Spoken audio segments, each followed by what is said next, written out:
people like you don't deserve to sit in the same room as this family, so get out now, church rat. The day my wife's family laughed while water splashed across my face in their boardroom was the same day they unknowingly surrendered their $10 billion empire to the very man they thought was too poor to sit at their table. The glass hit my suit first before the water fully exploded across my collar and cheeks and dripped down onto the polished conference table that had carried their family legacy for 3 generations. Laughter filled the room immediately. Not nervous laughter, not shocked laughter. But confident laughter. The kind of laughter that believes it is untouchable. My wife stood near the end of the long wooden table with her arms folded and her chin slightly raised as if humiliation was a justified lesson. Her mother remained standing beside her holding the empty glass with a satisfied expression that suggested she had been waiting years to do exactly that. Her father leaned back in his leather chair smiling slowly while the other board members exchanged amused glances. They believed I had no power there. They believed I was just the underachieving husband who married above his status. They believed I was tolerated. Not respected. The boardroom itself was massive with floor-to-ceiling windows overlooking the city skyline and framed certificates celebrating decades of corporate dominance lining the walls. That company represented everything to them. Their pride. Their identity. Their proof of superiority. And that morning they had gathered to discuss what they believed was an unfortunate but temporary liquidity issue. What they did not know was that the liquidity issue had already been solved. By me. I remained seated calmly as droplets slid from my jaw onto my tie. Not wiping them immediately. Not reacting. Because reaction is what they wanted. They wanted embarrassment. They wanted visible defeat. They wanted me to feel small in a room where they felt powerful. My wife's younger brother leaned forward and placed his elbows on the table with a grin that carried mockery more than humor. He commented that maybe next time I should dress better if I wanted to be taken seriously in corporate environments. The boardroom chuckled again. My suit was simple. Dark. Unbranded. Clean. They mistook simplicity for lack. That mistake would cost them everything. My wife stepped closer and tilted her head slightly while reminding everyone in the room that I had once suggested alternative investment strategies they dismissed as unrealistic.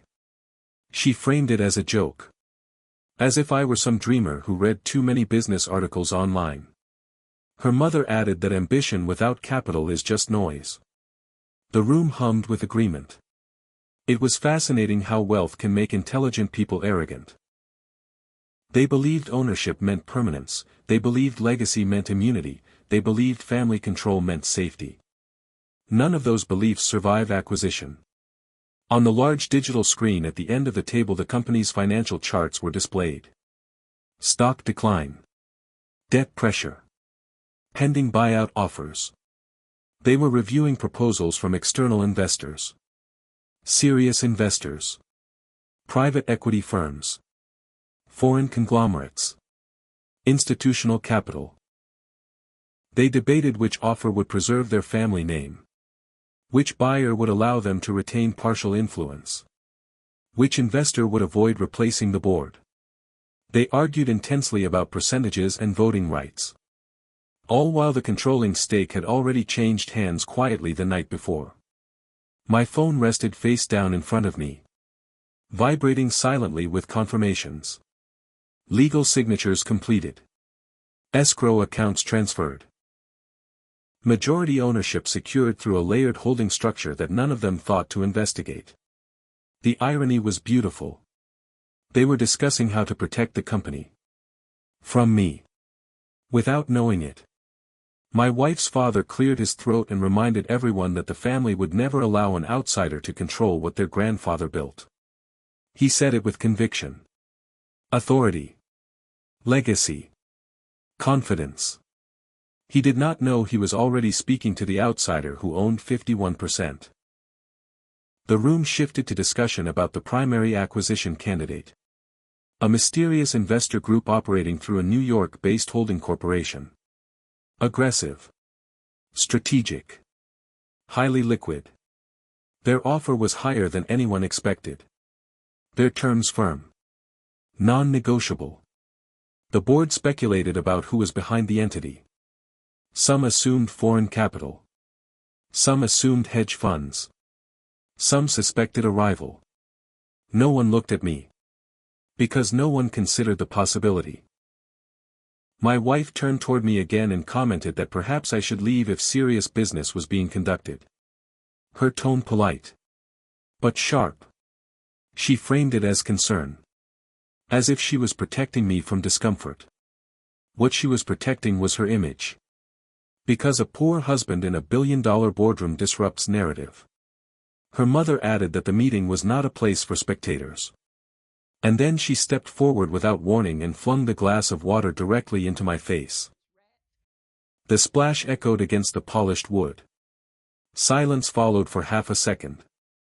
Then laughter erupted. That image will live in their memories forever. Because it was the exact second their control ended. I slowly lifted a napkin from the table and wiped my face carefully. Not rushing. Not trembling. Not angry. The calm unsettled them. My wife frowned slightly. Because humiliation without reaction loses flavor. Her father leaned forward and suggested security escort me out. He called it maintaining professionalism. Professionalism. The word almost made me smile. I reached into my jacket pocket and removed a small leather card holder. Inside was a thin black card embossed with nothing but a subtle silver line. No flashy logo. No company name. Just an access identifier. I placed it on the table gently. The room quieted. Not because they understood. But because they sensed a shift. My wife's brother picked it up first. Examined it. Confused. He asked what it was supposed to be. I calmly requested that they display the shareholder registry on the main screen. My voice steady. Controlled. Her father laughed dismissively and said only board members had access to that level of data. I nodded slightly and informed him that as of last night I qualified. Confusion spread like slow fire. Her mother frowned. My wife's expression tightened. The CFO hesitated before typing commands into the system. Because despite personal bias, corporate protocol demands verification. The large screen flickered. Data loaded. Ownership percentages appeared. Major shareholders listed.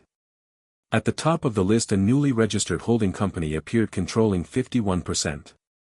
The room leaned forward collectively. Her father squinted at the screen. The CFO clicked deeper into the ownership structure. Layer after layer revealed. Until the final beneficial owner information populated. My name. Clear. Undeniable. Dominant. Silence fell heavier than the water that had hit my face minutes earlier. No laughter. No chuckling. No smug smiles. Just stunned breathing. My wife's lips parted but no sound came out. Her mother's hand lowered slowly from the table. Her father stared at the screen as if it might change if he blinked hard enough. The brother's face drained of color. I stood slowly. Not dramatically. Just decisively. And explained that the liquidity problem they feared had been resolved. That the external investor group they debated was me. That the company they were trying to protect from outsiders had already been stabilized. By the man they tried to throw out. The water still damp on my collar. The irony soaked into their pride. This was not revenge. This was acquisition. And it was only the beginning. The silence that followed my name appearing at the top of their shareholder registry did not feel like ordinary quiet because it carried the weight of realization crashing into pride that had never before been challenged. Every person at that long polished table understood the meaning of majority control even if their emotions had not yet caught up with the mathematics displayed in bold numbers on the screen. 51% was not suggestion. It was authority. It was final. It was irreversible. My wife remained frozen beside her mother with the same posture she had held when the water left the glass, only now the confidence that once framed her shoulders seemed to dissolve under the fluorescent boardroom lights. Her father attempted to regain composure first because leaders conditioned by legacy do not surrender easily even when evidence is undeniable. He cleared his throat and asked the CFO to verify the data again as if repetition could somehow alter ownership. The CFO complied quickly because procedure provides comfort in moments of panic, yet the numbers remained unchanged, glowing calmly with a certainty that no amount of denial could erase. I walked toward the head of the table slowly, not to intimidate but to occupy the space that had technically been mine since midnight. No dramatic gestures. No raised voice. Just quiet movement into position. The room adjusted subconsciously. Chairs shifted. Eyes lowered. Postures straightened. Because power is not something people debate once it is confirmed. It is something they instinctively respond to. My wife finally found her voice, though it lacked the edge it once carried, and she questioned why I would conceal something of this magnitude from her. The question was framed as betrayal, but the tremor beneath it revealed fear. I looked at her calmly and reminded her that secrecy protects strategy, especially when loyalty is uncertain. Her brother attempted to challenge the legality of the acquisition, suggesting there must have been manipulation or coercion involved because no one from outside the family could have accumulated that much influence unnoticed. I responded by explaining that financial markets reward preparation and patience, and that I had been preparing for years, while they dismissed me as irrelevant.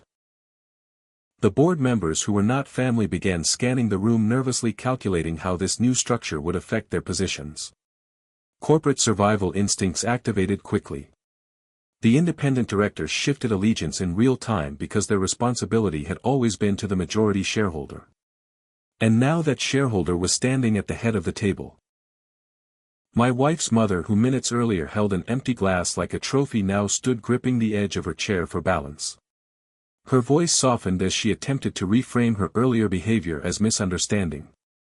She suggested emotions had been high and that the water incident was merely symbolic frustration. Symbolic. The word almost amused me. Because ownership is not symbolic. It is enforceable. I informed them that effective immediately the board would undergo restructuring. Not as punishment. But as necessity. Debt mismanagement. Over-leveraged expansions. Personal spending disguised as corporate strategy. All of it had weakened the company long before I intervened. My wife's father objected, stating that the family legacy must remain intact at all costs. I agreed partially. Legacy matters. But legacy without discipline becomes liability. The CFO glanced at me, awaiting instruction, because numbers do not respond to emotion. They respond to direction.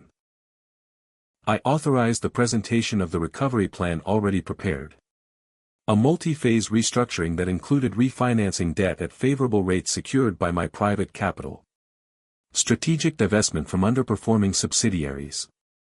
Leadership evaluation metrics tied to measurable growth. The board members listened attentively now, because the man they humiliated minutes earlier was outlining a plan that would save what they nearly lost. My wife stared at the screen, absorbing the reality that the poor husband she had underestimated had quietly outmaneuvered international investors. The tension in the room shifted from disbelief to recalibration. Loyalty realigns quickly when control changes hands. One of the independent directors complimented the sophistication of the acquisition strategy, noting that even seasoned hedge funds would have struggled to execute such a clean majority takeover without triggering defensive countermeasures. I acknowledged the observation but avoided boasting, because competence speaks louder when it is understated. Her brother finally asked the question that mattered most. Why? Why invest billions into a company that had humiliated you personally? Why save a legacy that treated you as disposable? I answered honestly. Because acquisition was never about revenge. It was about opportunity. They built something powerful. They just mismanaged it. And I do not let opportunity pass because of ego. The room absorbed that quietly. My wife's expression shifted from confusion to regret, though pride prevented full surrender. She realized that the humiliation she orchestrated had not weakened me. It had revealed her miscalculation.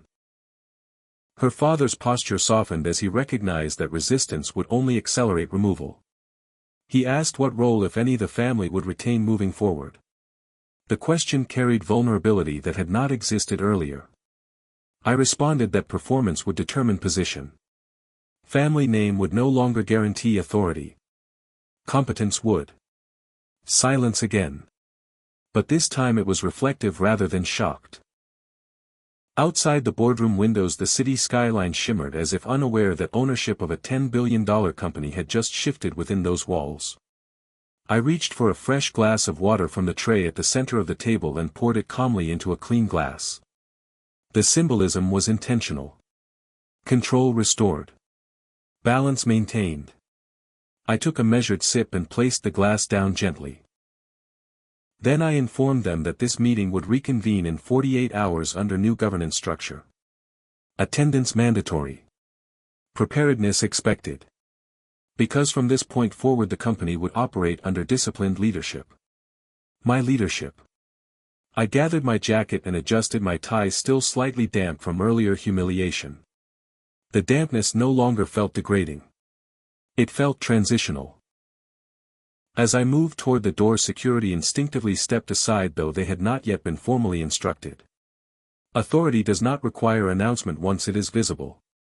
My wife called my name softly as I reached the exit. Not to challenge, but to understand. I paused briefly without turning fully. She asked if there was still space for us. The question lingered heavy in the air. I answered carefully. Trust once underestimated must be rebuilt deliberately. And rebuilding requires accountability. Then I exited the boardroom, leaving behind a family forced to confront the consequences of their assumptions. The hallway outside felt calm. Orderly. Professional. My phone vibrated with congratulatory messages from my executive team who had monitored the meeting remotely, awaiting confirmation of control transition. They understood the significance. They respected the discipline. They knew this was only phase one. As the elevator doors closed, I caught a final glimpse of the boardroom through the glass walls. The same people who had laughed now sat silently, recalculating their positions. Power had shifted. Not loudly. Not violently. But decisively. And the story was far from over. By the time the elevator reached the lobby, the news had already begun to ripple through financial networks like a quiet earthquake building beneath polished marble floors and glass towers. Markets respond faster than emotions, and within minutes of the majority transfer filing becoming public, the company's stock price surged with a velocity that analysts would later describe as historic. Investors who had doubted the company's stability only days earlier now flooded the exchange with aggressive buy orders once my name was formally attached to the acquisition. The press does not ignore a strategic billionaire takeover, especially when the buyer emerges from within the very room that once dismissed him. My communications team had anticipated every angle long before I stepped into that boardroom, soaked in water and sarcasm. Prepared statements. Controlled interviews. Strategic leaks to financial journalists. All timed with precision. Because humiliation may have been spontaneous, but transformation was not. Within an hour, financial news outlets displayed headlines announcing that a private investor had secured majority control of the $10 billion family corporation previously rumored to be in distress. Speculation about my identity quickly dissolved when regulatory filings made ownership transparent. Images circulated. Profiles resurfaced. Past ventures examined. The narrative shifted from family dynasty to disciplined strategist. The building lobby television screens replayed the breaking story repeatedly while employees gathered quietly, absorbing the magnitude of change. Many of them had never seen me beyond brief visits in unassuming attire, walking corridors unnoticed.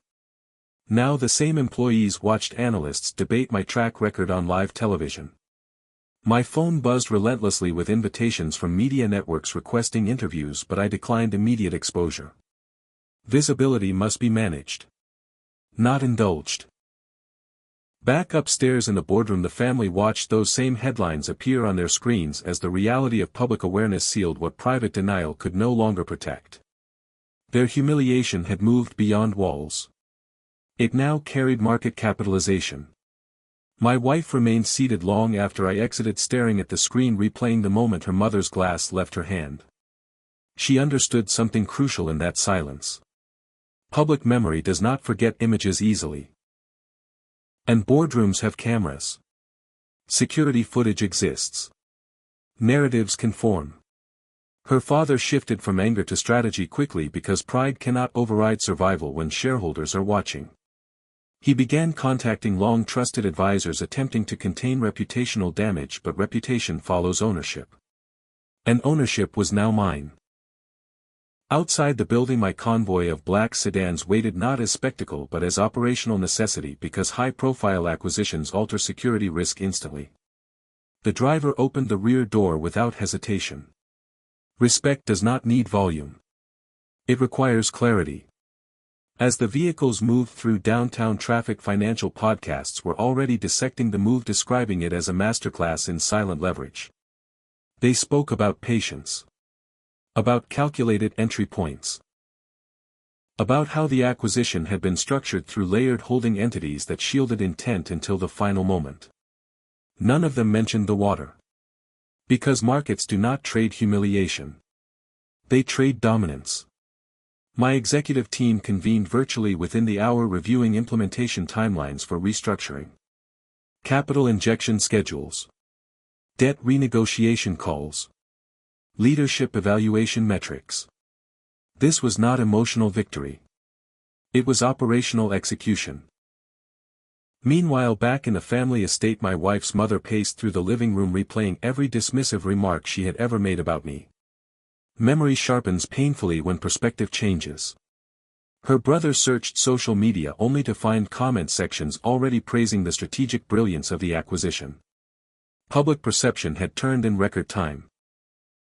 The same family that believed they were rescuing their legacy through outside negotiation had instead been quietly stabilized by the man they attempted to remove. By late afternoon, a formal press release went live announcing my position as majority shareholder and interim chairman. The language was calm, measured, professional. It acknowledged the family's history respectfully while emphasizing the necessity of modernization and disciplined governance. There was no reference to conflict. No hint of humiliation. Power does not need to gossip. It simply restructures. The board meeting reconvened 48 hours later under an entirely different atmosphere. Security presence doubled. Media speculation intensified. Independent directors arrived early, reviewing updated governance documents prepared overnight. My wife entered last, this time not beside her parents but alone, carrying a folder of notes that reflected preparation rather than arrogance. She avoided eye contact at first but eventually met my gaze with something closer to introspection than pride. The room stood when I entered. Not because of personality. But because procedure now required acknowledgement of the majority shareholder. That subtle shift carried more weight than any raised voice. The restructuring plan was approved with minor amendments. Leadership evaluation scheduled. Executive compensation packages reviewed. Non-performing board members quietly offered transitional exits.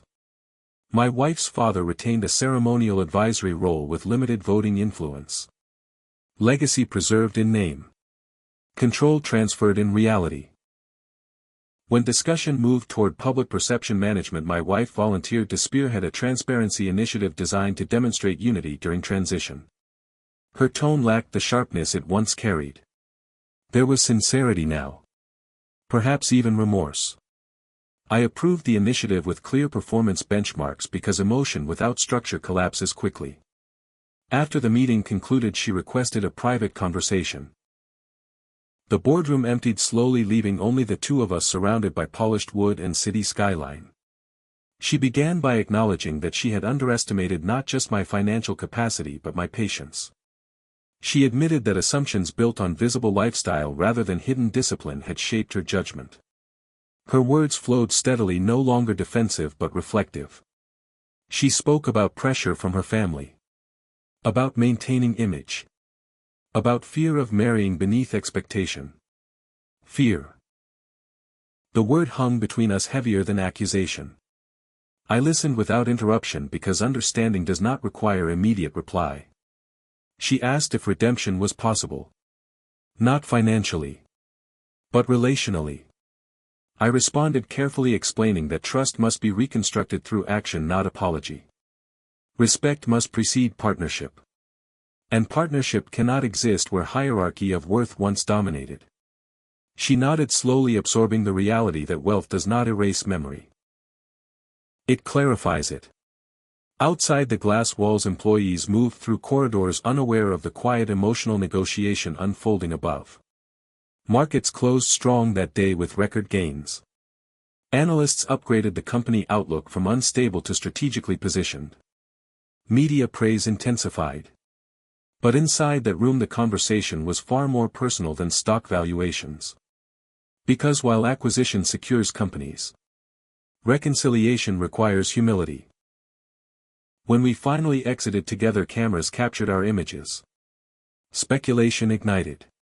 Commentators debated whether unity had been restored.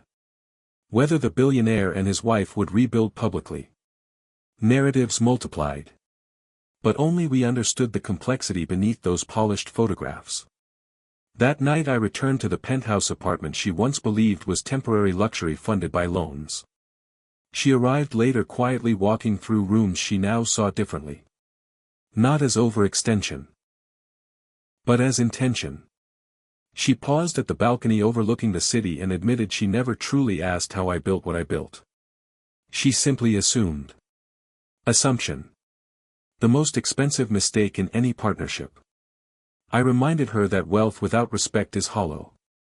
And respect without awareness is fragile. The silence that followed was not tense. It was transitional. Outside, the city lights shimmered, unaware that two individuals were negotiating not money, but meaning. And though the boardroom humiliation had been public, the rebuilding of trust would remain private. Because power may transform perception overnight. But love transforms only through patience. And this story was still unfolding. Long before the glass shattered its contents across my face in that boardroom, I had already begun writing a different ending to a story they believed they controlled.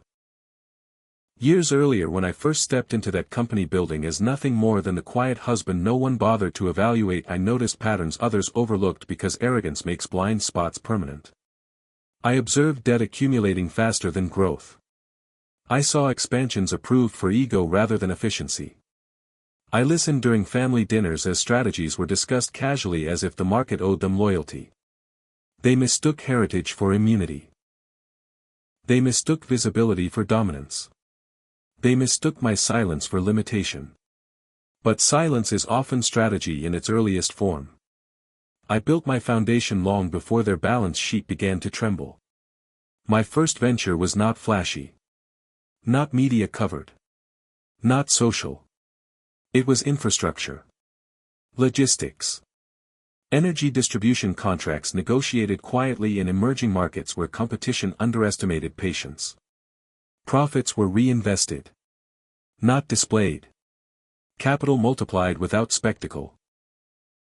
Every acquisition structured through layered entities that protected anonymity and compounded leverage. By the time their company entered public vulnerability, I had liquidity positioned strategically across multiple holding firms. Not for revenge, but for opportunity. The irony was not that I could buy their company. The irony was that I had no initial intention to. Their decline forced the decision. Because when legacy businesses weaken, they attract predators. And I refuse to watch value collapse when I can stabilize it. Even if that value once mocked me. Back in the boardroom during the second meeting, the family had only seen the surface of what occurred. They saw majority control. They saw restructuring. They did not yet comprehend depth.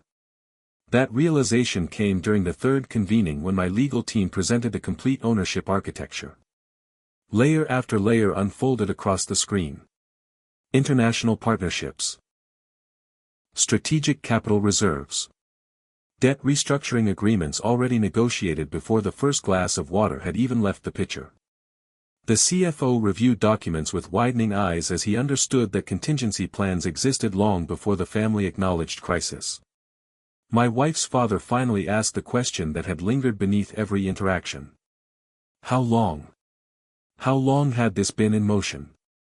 I answered without hesitation. 3 years. 3 years of observing.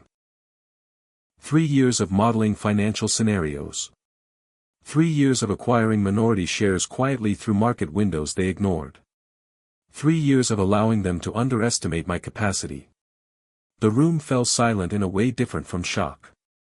This was realization. Realization that power had never shifted suddenly. It had been moving gradually beneath their awareness. My wife absorbed that timeline more deeply than anyone else because it meant the version of me she dismissed had already surpassed their entire strategy years earlier. She asked if every family dinner had been a data-gathering session. The question carried both accusation and admiration. I responded honestly. I listened. I learned. I prepared. But preparation is not manipulation. It is discipline. Her mother sat back slowly recalling countless remarks about my supposed lack of ambition. Every dismissive comment now echoed differently in her memory. The independent board members began to grasp the full magnitude of stabilization already implemented. Interest rates renegotiated. Vendor contracts optimized. Operational inefficiencies mapped. The company was not merely saved. It was strengthened. Media coverage intensified once analysts uncovered the layered strategy behind the acquisition. Commentators described it as surgical. Precise.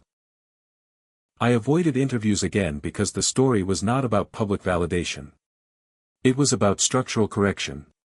Inside the family estate, tension replaced pride. My wife confronted her parents about their behavior at the first meeting, recognizing that their impulsive humiliation nearly damaged the company irreparably had ownership not already shifted. Her father resisted, initially defending legacy authority. But market performance silenced resistance faster than argument. Stock value climbed steadily. Investor confidence restored. Employees expressed renewed stability. Performance metrics improved. Results speak louder than tradition. One evening several weeks after the acquisition, my wife stood beside me in the office overlooking the city skyline. She watched the lights below flicker like distant signals and admitted she never truly understood the difference between visible wealth and disciplined wealth. Visible wealth performs. Disciplined wealth builds. She confessed that her embarrassment of my modest lifestyle had been rooted in comparison rather than comprehension. I reminded her that comparison measures surface. Comprehension measures foundation. The following month we hosted a corporate summit inviting major investors and senior leadership. The same ballroom that once hosted celebration of her family's unchecked expansion now held a disciplined presentation of structured growth. When I stepped onto the stage, the applause was measured but sincere. Respect born from results rather than inheritance. My wife watched from the front row, not with superiority but with reflection. Her family sat nearby, quieter than before yet visibly aware that their company's trajectory had altered permanently. During the presentation I acknowledged the family's historical contributions respectfully because strength does not require erasure. It requires integration. I outlined a 10-year strategy focused on sustainable expansion. Risk mitigation. Transparent governance. The applause at the conclusion carried weight. Not loud. But grounded. After the summit her father approached privately and extended his hand, not ceremonially but sincerely. He admitted he misjudged my capacity. He admitted that legacy sometimes blinds judgment. The handshake that followed was not reconciliation fully. But it was recognition. Recognition that power had never truly belonged to arrogance. It belonged to preparation. My wife later that evening spoke quietly about the boardroom incident and how that single impulsive act had altered her understanding of respect. She acknowledged that humiliation reveals more about the aggressor than the target. I told her something simple. Respect must exist before wealth. Otherwise wealth only amplifies character. She absorbed that slowly. Weeks passed. Operational improvements continued. Employee morale strengthened. Public trust rebuilt. The company no longer operated as fragile inheritance. It operated as strategic enterprise. The family adjusted gradually to diminished control yet preserved dignity within defined roles. And through that transition something unexpected happened. Humility replaced entitlement. Not perfectly, but progressively. One afternoon months later we revisited that original boardroom, now redesigned with updated leadership structure. The polished table remained. The skyline unchanged. But the energy felt entirely different. My wife walked beside me calmly and paused near the seat where the glass once shattered. She placed her hand lightly on the surface and whispered that she would never forget that moment. Not because of embarrassment, but because it marked the day illusion ended. I responded that illusion is expensive. Clarity is profitable. And together we stepped forward into a company transformed not by spectacle, but by strategy. Yet one final confrontation remained.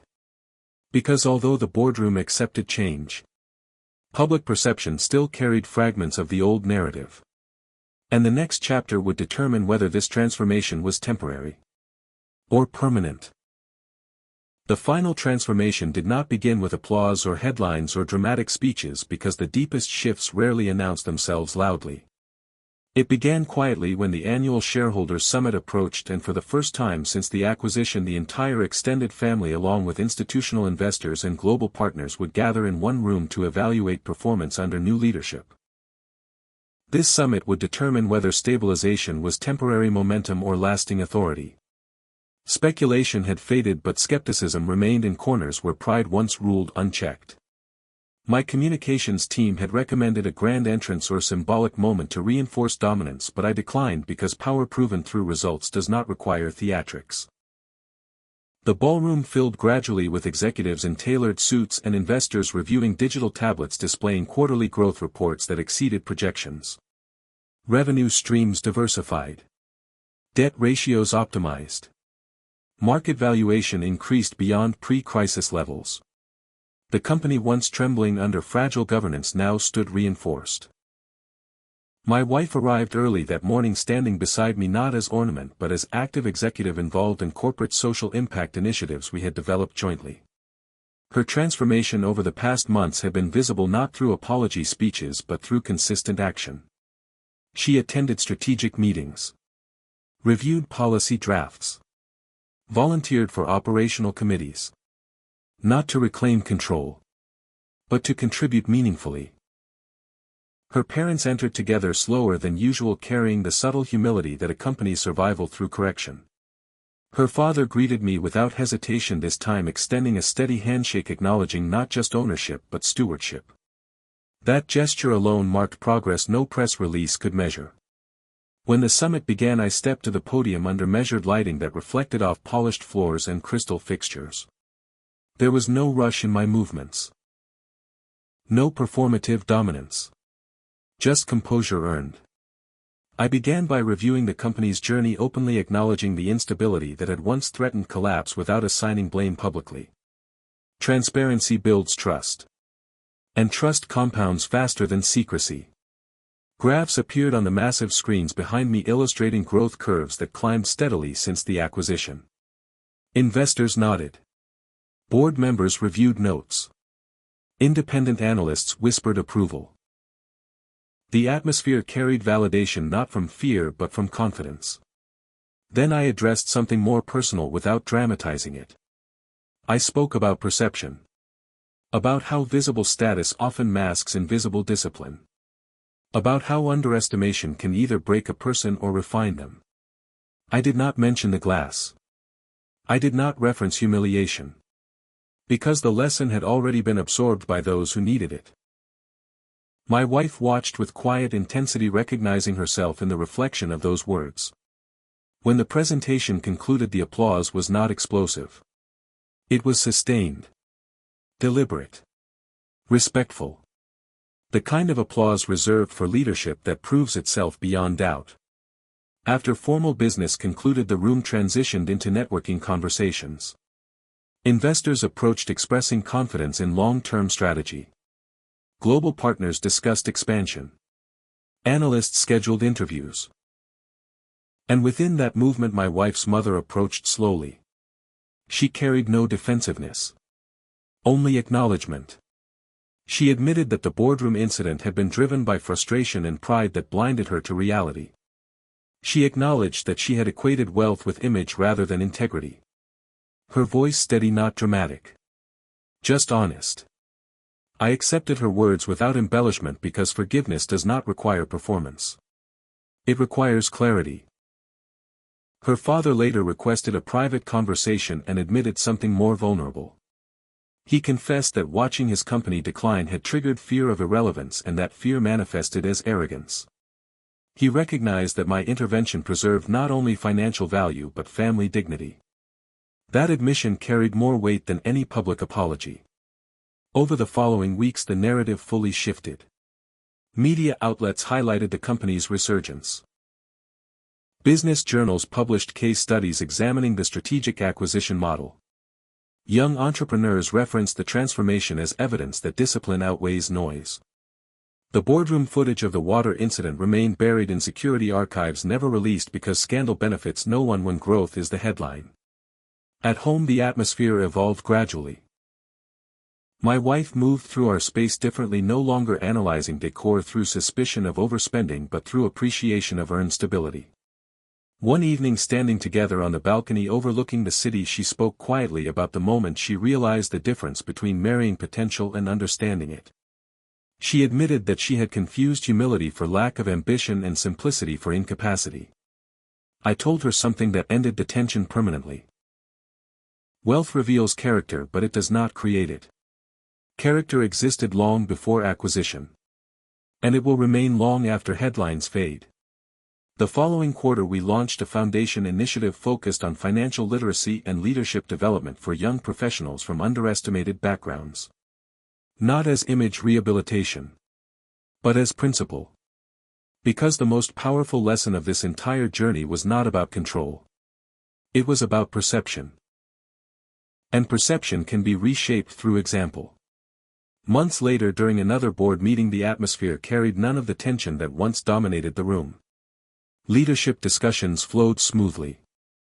Performance metrics evaluated objectively. Family members contributed constructively. My wife sat beside me, not out of obligation but partnership. The table that once echoed with laughter now echoed with collaboration. No one mentioned the glass. No one needed to. Because growth had replaced ego. And clarity had replaced assumption. One afternoon, as I prepared to leave the office, my wife paused near the doorway and reflected softly on how close she had come to losing something irreplaceable through pride. Not the company. Not the wealth. But the partnership. I reminded her that partnership survives only when respect precedes status. And that lesson once learned does not require repetition. Years later the company surpassed its previous valuation, reaching heights none of the original board had imagined. Not because of spectacle. But because discipline compounds quietly over time. And whenever I walk into that boardroom now, I do so without remembering the splash. I remember the shift. The shift from assumption to awareness. From legacy entitlement to earned leadership. From humiliation to clarity. The day they believed they were breaking me was the day they unknowingly secured their future. Because sometimes the greatest demonstration of power is not retaliation. It is transformation. And the man they once dismissed as poor never needed validation. He needed opportunity. And once opportunity met preparation, the outcome was inevitable. The story did not end with applause. It ended with understanding. Understanding that wealth hidden does not diminish value. It refines it. And respect once rebuilt carries far greater strength than pride ever could. Time did not erase the memory of that first boardroom meeting, but it reshaped it into something far more powerful than humiliation, because memory attached to growth becomes instruction rather than shame. The company continued expanding steadily across international markets, and with each quarter of disciplined performance the narrative surrounding the acquisition matured from surprise to standard. What once seemed shocking became respected. What once appeared aggressive became visionary. And what once felt personal transformed into institutional evolution. Yet beneath corporate milestones and strategic victories there remained a final layer of transformation that had not yet fully unfolded. Reputation. Because while financial markets forgive quickly when profit returns, society often remembers conflict longer than growth. It was during the third anniversary of the acquisition that a major business publication requested a long-form feature exploring the turnaround of the company. The journalist assigned to the piece had done meticulous research uncovering archived board footage, timestamps and internal rumors that hinted at tension preceding the takeover. He did not possess the actual video of the water incident, but he knew something significant had occurred. He asked directly during the recorded interview whether the transition had been hostile. Whether there was personal conflict. Whether humiliation played any role in motivating the acquisition. The room fell quiet as cameras waited for response. My wife sat across from me as part of the feature panel alongside independent directors and senior executives. Her posture steady. Her expression calm. 3 years earlier such a question would have fractured the air. Now it felt like an opportunity. I answered deliberately. I explained that every major transition carries emotion, but that emotion must never dictate strategy. I acknowledged that disagreement existed but clarified that discipline determined outcome. I emphasized that leadership is tested most intensely when underestimated. The journalist pressed further, asking if underestimation influenced my resolve. I nodded slightly. Underestimation is not an insult when you know your preparation. It is an advantage. My wife then spoke calmly into the microphone, explaining that growth often requires uncomfortable reflection. She admitted publicly without dramatics that assumptions once shaped her perspective. She described how comparison and image distort judgment. Her tone carried authenticity, not defense. The journalist recognized the depth of transformation and pivoted the story from scandal curiosity to leadership evolution. When the feature published weeks later, the headline did not mention humiliation. It highlighted resilience, strategic foresight, reform. The article concluded by describing the partnership between chairman and executive director as an example of professional maturity emerging from private challenge. That narrative cemented what numbers had already proven. Transformation was permanent. Inside the company, culture shifted profoundly over time. Promotion criteria were revised to emphasize performance over pedigree. Compensation structures aligned with measurable contribution. Board evaluation standardized. The family no longer dominated by default but contributed through earned influence. Even her younger brother matured significantly, taking responsibility for a subsidiary division and producing tangible results. Humility can be contagious when modeled consistently. One evening years later, the boardroom lights reflected against the skyline during a celebration of surpassing $20 billion in valuation. Employees filled the ballroom. Investors applauded. Legacy honored. Innovation recognized. As I stepped to the podium, I paused briefly, not because of nerves but because of memory. The same space once echoed with laughter at my expense. Now it echoed with unified achievement. I did not reference the past directly. Instead, I spoke about perspective. About how moments that feel destructive can become foundational. About how strength is measured not by immediate reaction but by sustained discipline. Applause followed. Not explosive, but enduring. After the celebration, my wife joined me near the window overlooking the city. The lights below shimmered like distant reminders of countless decisions made quietly over time. She reflected on how close she once came to measuring worth by visible display. She admitted that the day of the boardroom humiliation still surfaces in her memory, not as shame but as instruction. I reminded her that instruction only matters when applied. And she had applied it consistently. Our partnership by then had evolved into something deeper than romantic attachment. It was strategic alignment grounded in respect. Trust rebuilt deliberately. Not rushed. Not assumed. Outside the corporate sphere, our foundation initiatives expanded significantly, funding educational programs in communities where underestimated talent often lacked opportunity. Each scholarship awarded represented a subtle counter-narrative to the assumption that appearance determines capability. Because the lesson learned privately now influenced impact publicly. Years passed. Markets fluctuated. Economic cycles tested resilience. Yet the company remained stable through downturns and agile during expansion. The boardroom that once symbolized pride without awareness became a symbol of recalibrated leadership.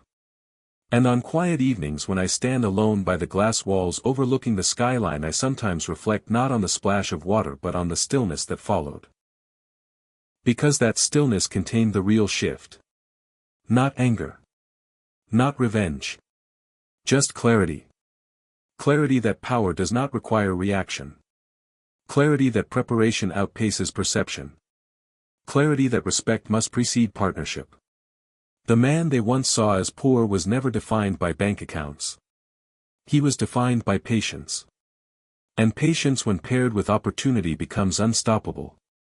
In the end, the humiliation that was meant to diminish became the catalyst that refined. The family company not only survived. It evolved. The marriage not only endured. It matured. The boardroom not only witnessed conflict. It witnessed transformation. And the greatest irony remains beautifully simple. The billionaire who bought their $10 billion empire never needed to prove his worth. He only needed to wait long enough for others to see it. The story closes not with dominance, but with understanding. Because understanding builds longer legacies than pride ever could. Years later, when the company's valuation crossed $30 billion and global offices operated seamlessly across continents, the original boardroom felt almost ceremonial rather than contested. The polished table that once carried tension now reflected strategy sessions grounded in performance metrics and forward-thinking initiatives. Employees who had once feared instability now spoke confidently about innovation pipelines and international expansion plans. Investors no longer questioned governance. They referenced it as a case study. The transformation had become institutional. But beneath the corporate milestones there remained a final reflection that quietly completed the journey. It happened during a private leadership retreat held in the same city where the first confrontation unfolded. Senior executives gathered in a smaller conference space overlooking the skyline at dusk discussing long-term succession planning and ethical stewardship. The conversation centered on sustainability, not just of profit but of culture. One executive asked what single lesson from the acquisition defined our leadership philosophy. The room grew thoughtful. My wife looked toward me not expectantly but knowingly because she understood the depth behind the question. I responded slowly. Underestimation is a gift when you are prepared. Silence can be stronger than noise. And humiliation loses power when discipline refuses to react. The executives nodded, recognizing the practical application beyond the personal context. Later that evening, after the retreat concluded, my wife and I returned to the original corporate headquarters. The building lights were dimmed. Hallways quiet. Security discreet. We walked into the boardroom alone. No cameras. No shareholders. No audience. The skyline beyond the glass shimmered exactly as it had years earlier. She paused beside the seat where she once stood with pride untempered by awareness. Her fingers brushed lightly across the polished wood surface. She spoke softly about how that day felt like control in the moment but revealed insecurity in retrospect. I stood across from her, reflecting on how that same day felt like humiliation externally but clarity internally. The contrast between perception and reality had shaped everything that followed. She turned toward me and admitted that had the acquisition not occurred, she might never have confronted her own assumptions about worth. She recognized that legacy without humility collapses under pressure. And that partnership without respect deteriorates silently. I told her something that completed the arc. Power does not change character. It exposes it. And what was exposed that day in that room forced growth none of us anticipated. Outside the glass, the city lights flickered in rhythmic patterns like silent applause for endurance. We did not linger long. There was no need. Because the boardroom no longer carried unresolved energy. It carried closure. The following morning the company announced a long-term leadership development initiative named not after me but after the founding family, acknowledging history while honoring evolution. It symbolized integration rather than replacement. Her father attended the announcement standing beside me, publicly recognizing the necessity of transition. His expression carried peace rather than pride. Years of adaptation had reshaped his understanding of control. The initiative funded programs designed to train future executives on ethical governance, emphasizing humility alongside ambition. Employees embraced it because they had witnessed firsthand how disciplined leadership saved their livelihoods. And within that institutional shift, the original humiliation dissolved, completely replaced by narrative of resilience. At home our conversations matured beyond correction. We discussed succession planning, philanthropic expansion, global partnerships. Not as hierarchy but collaboration. Trust rebuilt over years had become stable enough to withstand external noise. The world no longer remembered the rumor of conflict. It remembered the turnaround. Business schools taught the acquisition as an example of silent leverage and disciplined patience. Young entrepreneurs referenced it when discussing long-term vision. The glass of water that once symbolized disrespect never resurfaced publicly. It existed only in memory as catalyst. And catalysts are rarely glamorous. They are transformative. One quiet evening as the sun set beyond the skyline, my wife asked whether I ever regretted revealing ownership in that dramatic moment rather than earlier in our marriage. I considered the question carefully. Then answered that revelation before readiness often weakens foundation. Timing matters. Preparation matters. And respect must be mutual before transparency can thrive. She nodded, understanding fully now what she once resisted. The journey from humiliation to harmony had not been quick. It required discipline, introspection, patience. But its completion felt authentic. The billionaire who quietly acquired a $10 billion empire did not celebrate victory with arrogance. He built stability with intention.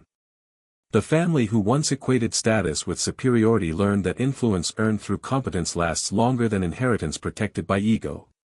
And the woman who once underestimated her husband became his strategic partner through growth rather than entitlement.